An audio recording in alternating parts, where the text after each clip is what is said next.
Hey guys, it's Tuesday. I really hope that you've had a really good Monday off and are ready to get started for today. All right. So today we're going to demonstrate safe use of voice and body, and we're going to complete the resonance discussion question with 70% accuracy. As always, our cameras are on, our microphones are muted, And today's question of the day is, what is your favorite movie and why is it your favorite? Well, my favorite movie is Titanic, and I've always loved that movie. Growing up, it was a really big deal for me. I saw it in theaters when I was 7.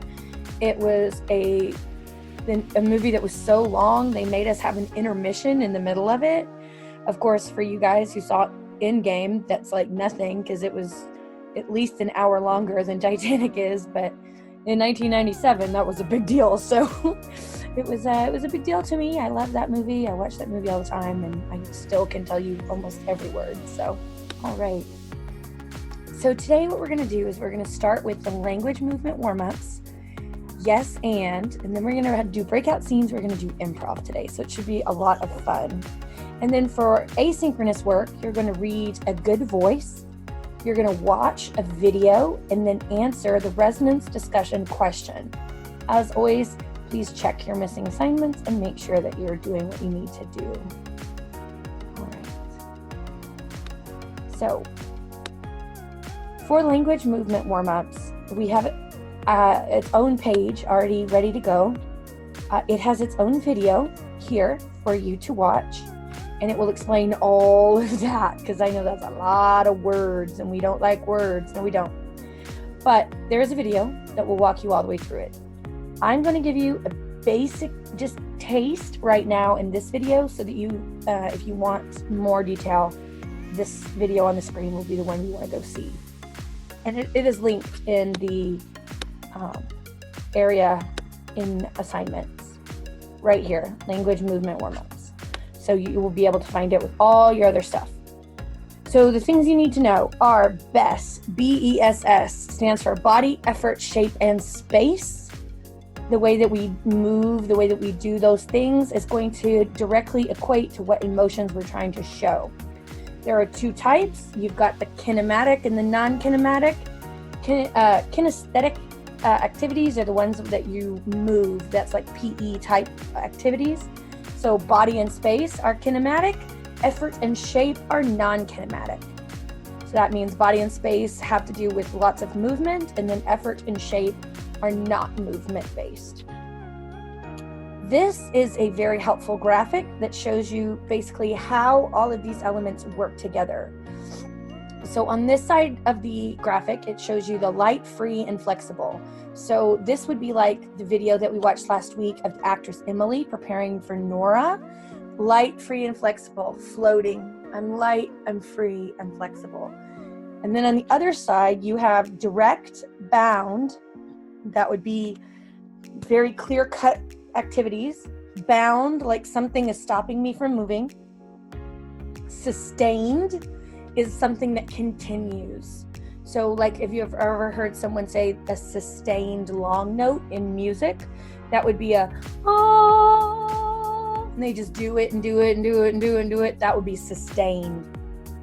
Quick, that would be the quick flashes of movement, rapid succession, changing direction.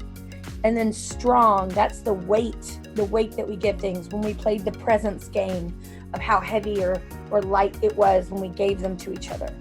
So that's what this graphic kind of illustrates, is the way that we interpret our emotions physically, all right? This is also another helpful graphic that talks about space, weight, time, and flow. Space is how you move. So do you move directly or indirectly? How strong, how heavy is your movement? Is it strong, like a strong movement, or is it light, like a brush? Time, is it sudden and quick, like the slap was sudden and quick? Or is it sustained, like you're just doing the one movement and you're not moving? Okay, so the more sustained it is. And then flow. Is it bound? Is it rigid? Is it being held back by something? Or is it free and flowing kind of like a river? All right. I believe that is all we need to know just real quick before we get into improv. Like I said, there is lots of stuff there. They teach entire courses just on this. So I am obviously not going to do that for you, but that is there if you want to move on and look at that. So yes and. Okay. Yes and is the cardinal rule in improv. So when you do an improv scene, number one rule is that you say yes and you add to the scene. So if I say there's a purple dinosaur right there, you say yes and it's wearing a bow tie. So you agree, you acknowledge what I've said, and then you add to it. Now, there is something called a denial. So that would be no but or yes but. That would be, oh yeah, it's a purple elephant, but I think you meant purple cat. I'm sorry, it's actually a cat. Or, just no, it's not an elephant, it's a mouse. Those kinds of things. We don't want to do that. That takes away from the fun of the scene. It derails the scene and it will cause a problem. And if you can't fix the problem, then I'm going to fix the problem, just like we talked about in our rules. So we always want to say yes and, unless it's dangerous or it's not appropriate, like inappropriate, like break school rules, kind of inappropriate. So always yes and then we are going to talk for a second about how we're going to do the scenes when I send you to breakout scenes. Okay. So when you go to your breakout scene, you're going to want to do something that I like to call popcorning, and I'm going to tell you what that is. So the steps for the breakout on improv are going to be the steps that you would take anytime you do an improv, whether you're in class or you're at a tournament or just having a good time here on Zoom.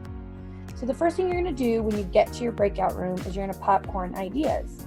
Now, most of the time I will have told you what your scene is. So for the purposes of this example, every time I talk about my example scene, the scene I will be referring to is your group is in an elevator and someone is having a baby. All right. So if I send you into the room and I haven't given you a topic, then the first thing you would want to do is pick a topic. You do that by popcorning ideas. So everyone in the group gets their moment to tell all of their ideas, and then the next person and the next person and the next person. Then you vote. Majority rules. You vote once, one time. The only time you vote more than once is if you tie. Always one vote. Winner gets it. And you don't complain. You say yes and. That's how it works. Because you're only going to have 5 minutes. So if you spend the entire 5 minutes arguing about whose idea you're going to use, it'll be time for you to perform and you won't have any idea what you're doing. So it's just easier if you do it quickly. So everybody says what their ideas are, you vote, the winning vote is the one you do, even if you don't necessarily like it. The only time I would say not to do that is if whatever they've voted for breaks the school rules, fanon school rules, or if it's inappropriate in some way, then I would say, okay, you need to step back or raise your hand and it'll call me to your breakout room, that sort of thing. So you popcorn your ideas and you vote. Ideally, this would take no more than 90 seconds. I know that sounds fast. When you're in this room, you only have 5 minutes to prepare, and you need all the time in the whole world to be able to do the practicing. So you have to do this part fast. Once you've popcorned your ideas and you've voted and you've decided, now you need to check and see how much time you have left. The number one thing you need to accomplish while you are prepping for your scene is your BME. And that stands for beginning, middle, end. If you do nothing else while you are in the practice room, you need to have your BME. So let's go back to that example I was telling you about, and I will demonstrate what that looks like. So we go into the practice room, there's 4 of us, and we've been told that we are in an elevator and someone is having a baby. Okay, the beginning of that scene, we need to decide, where do you start the scene? Now, I know it seems like you should start the scene already in the elevator, but that doesn't work the way that you would think it would work. Think about a movie. Do they start in the elevator? Sometimes. It depends. The only time you would start in the elevator is if your scene took place not in the elevator. But because our scene is taking place in the elevator, what do we have to do? We have to get in the elevator. So what we want to do is we want to think about those things. So the beginning of our scene might be us pressing the button, waiting for a second, and then getting into the elevator. That is a solid beginning that the judges would recognize. This is the beginning of their scene. They have pressed a button, it has dinged, they have entered the elevator, thus signaling the beginning of your scene. All right? Now, I know that you would think the middle might be the birth of the child. Not necessarily. We need to build up. If the whole purpose of the scene is to give birth in an elevator, you don't want to do that right away. You want to drag that out a little bit, all right? So we might get in the elevator, we might ride the elevator for a minute and chit chat and be like, this is so weird. There has to be a reason, a catalyst, something that causes something else to happen, okay? Things don't just generally happen. There's usually a catalyst. Something takes place. So I get in the elevator, I'm here in the elevator. Maybe the elevator stops moving. Maybe it gets stuck. Maybe somebody scares me. Maybe I have to bend over and pick something up and that's just too much and my water breaks. Something's gonna trigger the beginning of the labor, all right? That's your rising action in your movie. I know we haven't really talked much about the plot structure yet, but I'm hoping that in one of your previous classes you've touched on it a little bit. The rising action is taking you to the climax at the top, all right? Once you start getting up here in climax territory, that's where you're trying to have the baby, you're pushing, you're doing all the stuff, all right? As you tip over the top of the climax and we're starting to head back down, that's when the baby needs to be born, right? Then that's when you have to try and find the ending, okay? You don't just want to pop out the baby and be like, thank you, I'm done. You want to have a resolution. You want to tie it in a bow, okay? So one of the ways that you can do that is you could be rescued in the elevator, or you could get to the floor you need to be on, pick up the baby and leave. Something like that. So you need to find a way to have a cohesive ending. Now here's a very, very important thing. Do not keep going after you've reached your ending. If you agree on an ending, we're going to end, Miss Reddy's going to pick up the baby and she's going to leave. Don't keep talking. Don't keep adding to the scene. Stop where you agreed to stop at. Because if you keep going and you keep doing that, that's when we get in this weird moment of like, oh, are they done? Are they not done? There's these weird pauses happening. We don't want that. That leads to bad theater and we don't like that. So when you agree, this is where we're going to stop. When you hit that point, everybody agreed, this is where we're stopping. All right? Whatever time you have left in your 5 minutes, practice. Practice. That's what you need to do. You need to do it over and over and over again. Don't do it once. Do it a bunch of different times. Because what you're doing is you're practicing your BME. And here is why. When you go to perform it, no matter what, something will go wrong. It always does. It's theater. That's the joy of live theater. It's different every time you do it. So when you come back to the Zoom, or if you're in my class and we're doing this, something's going to change. Something's going to go wrong. So somebody's going to come in, or something's going to fall over. I don't know. Something's going to happen. All right. That's why the BME is so important, because if I know where I'm starting, I know where I'm going, and I know where I'm ending, then it doesn't matter what happens. I know where my roadmap is taking me. All right. So if I'm halfway between my B and my beginning and my middle, and I don't know, like somebody vomits in the middle of my scene, like fake vomit, not like real vomit, all of a sudden they've added this element, I still know that the place that we're going is birthing the baby. So I'm not going to like get off track and go down this like vomit hole. That's a terrible reference. I'm sorry. But like, you know what I mean? So we're going to stay on course to get to our middle and our end. Because a lot of times when you are improvising, things happen. And when you're saying yes and to everything, sometimes you get off track and then you lose sight of what your goal was. And in my example, the goal was to have a baby in an elevator. So while I'm saying yes and to everybody and we're being creative, we still need to make sure that we're headed towards our goal. And that's how you popcorn, okay?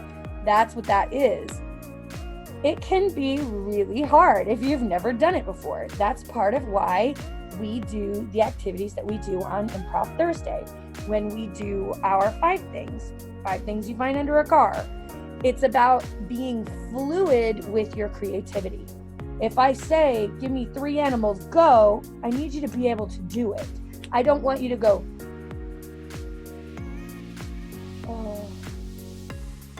shoes, because that's embarrassing. We don't want that. Okay, so it's about being fluent with your creativity, being able to just pull it and go. That's what we want. And it's going to be hard. If you've never done it before, it's going to be hard, and we're going to stumble, and it's going to be bad, and that's okay. It's okay. There's no a wrong answer. The only wrong answers are no answers, I don't know, something inappropriate or that breaks the rules, okay, or denying somebody. Those are the only things that can be considered wrong. There are choices that work, and there are choices that don't work as well. That's pretty much it. That's what you've got. They either work or they're not fabulous, but they're okay. All choices are right. If I choose to give birth in an elevator out of my ear, that is fine. That's where my baby comes from. Right here. I'm going to birth it out my ear. Oh, it's an earwax baby. It's so cute. We'll name him Ernie. There is no wrong. Only no answers. All right? That is why I call this fun with failure.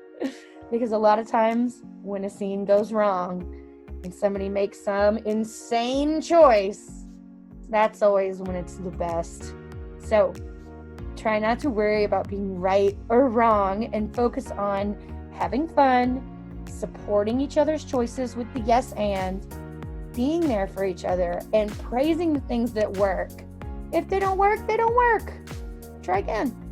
It's okay. There is no bad here, only awesomeness. The best part about theater is that even when it's bad, it's good. That's just kind of how it works. All right. So, in the chat, I would ask you something that you learned about improv today and anything you still need help with. We would break into small group if we needed to, and we would do that by putting 1s, 2s, 3s, and 4s in the chat. You may have noticed I changed my slide here. I did that because you guys seem to be more comfortable putting it in the private chat than putting it on your names, and I want to respect that. So this is just an example of how it should look in the chat, okay? After we broke into small groups, you would separate, and the async people would go asynchronous and get on Canvas and work on this assignment, which I'm going to show you next. And then everybody else who stayed, we would reteach whatever was unclear, and then we might try and work on this part together. So let's go to Canvas and look at it. So we go to the home page, and we're going to click on assignments. And then we're going to click on Tuesday. All right. Again, the language of movement warm-up is here. So you can go watch that video if you want a more in-depth look at the floating situation. We are going to do that as an exercise tomorrow. On Tuesday. We are going to do that as an exercise. So I did put it there for you to do your own research on. And then this is a good voice. So you're going to click on this, and it's going to take you to this page someday. And what you're going to do is you're going to read the page. So it is mostly definitions with picture and examples, and there is a video about how your voice box works. All right. Then you're going to go to this discussion. And when you go to this discussion on the discussions page, what you're going to do is you're going to watch this video in the National Theater, and then you're going to answer in the comments. Y'all are silly. I love y'all so much. Like, it's stupid how much I love y'all. I hope you had a fabulous weekend, and I hope that you really, really, really enjoy improv, because it's so much fun. And it's not wrong. That's the thing. It's like, whatever your answer is, it's totally right. So, easy hundreds, right? All right. I love you guys. I'll see y'all later. Bye.